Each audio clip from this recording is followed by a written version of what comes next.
విశ్వామిత్రుడు యాగము చేస్తుండగా రాక్షసులు ఆకాశంలో నిలబడి ఆ యజ్ఞములో రక్తమును మాంసమును పడవేసి యజ్ఞానికి ఆటంకం కలిగించాలని ప్రయత్నించేవారు. అలా యజ్ఞాన్ని భంగము చేయడానికి వచ్చిన రాక్షసులను రాముడు సంహరించాడు. విశ్వామిత్రుడు యజ్ఞాన్ని విజయవంతంగా పూర్తి చేశాడు. విశ్వామిత్రుడు రామలక్ష్మణులను తన వెంట మిథిలా నగరానికి తీసుకుని వెళ్లాడు.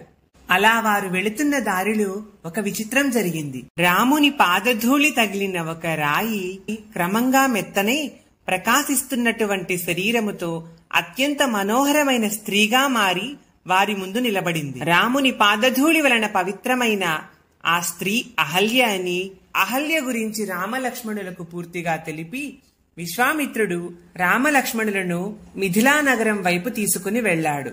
శివుని విల్లును ఎక్కుపెట్టిన వారికి తన కుమార్తె అయిన సీతను ఇచ్చి వివాహం చేయాలని జనక మహారాజు అప్పటికీ నిర్ణయించుకుని ఉన్నాడు. అయితే శివుని విల్లును ఎక్కుపెట్టడానికి ఎంతమంది రాకుమారులు ప్రయత్నించినా అది వారి వల్ల సాధ్యం కాలేదు. విశ్వామిత్రుని అనుమతితో రాముడు శివధనస్సు వద్దకు వెళ్లాడు. ఇప్పుడు విశ్వామిత్రుడు శివధనస్సును శ్రీరాముడు ఎక్కుపెట్టబోతున్నాడని భూదేవికి, ఆదిశేషునికి, ఆదికూర్మానికి జాగ్రత్తలు చెప్పాడు.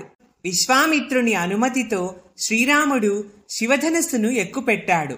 శివధనస్సును రాముడు తన చేతితో ఎత్తి నారి బిగించి లాగగా సముద్రపు హోరులాగా పెద్ద శబ్దాలు చేస్తూ ఆ శివధనస్సు విరిగిపోయింది. శివధనస్సు విరిగిపోగానే సీత ఆనందంతో చూసింది. జనక మహారాజు శ్రీరామచంద్రుడిని ప్రశంసించాడు. శ్రీరామచంద్రుడు సీతాదేవి వివాహానికి జనక మహారాజు దశరథ మహారాజుకు ఆహ్వాన పత్రికలు పంపించాడు. ఆ శుభలేఖలు అందుకోగాని దశరథ మహారాజు సంతోషించి అంతఃపుర కాంతలను, పురోహితులను వెంటబెట్టుకుని మిథిలా నగరానికి తరలి వెళ్లాడు. ఒక శుభముహూర్తములో సీతను రామచంద్రునకు, మాండవ్య, ఊర్మిళ, శృతకీర్తులను భరత లక్ష్మణ శత్రుఘ్నులకు ఇచ్చి జనక మహారాజు అంగరంగ వైభవంగా వివాహాన్ని జరిపించాడు. దశరథ మహారాజు, అతని పరివారము, వశిష్ఠుని వంటి మహర్షులు సీతారాముల కళ్యాణాన్ని చూసి ఎంతో సంతోషాన్ని పొందారు. వివాహం తరువాత అయోధ్యకు వెళుతున్న వారికి దారిలో పరశురాముడు ఎదురుగా వచ్చాడు. పరశురాముడు రాముడిని చూసి ఇతను ఎవరు అని అడిగాడు.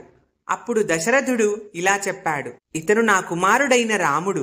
తాటకను చంపి మారీచ సుబాహులను అడ్డుకొని వారిలో సుబాహుడిని వధించి విశ్వామిత్రుని యాగాన్ని రక్షించాడు. శివధనుర్భంగము చేసి జనక మహారాజు పుత్రిక అయిన సీతను పెళ్లి చేసుకున్నాడు అంటూ రాముని గురించి దశరథుడు పరశురామునితో చెప్పాడు.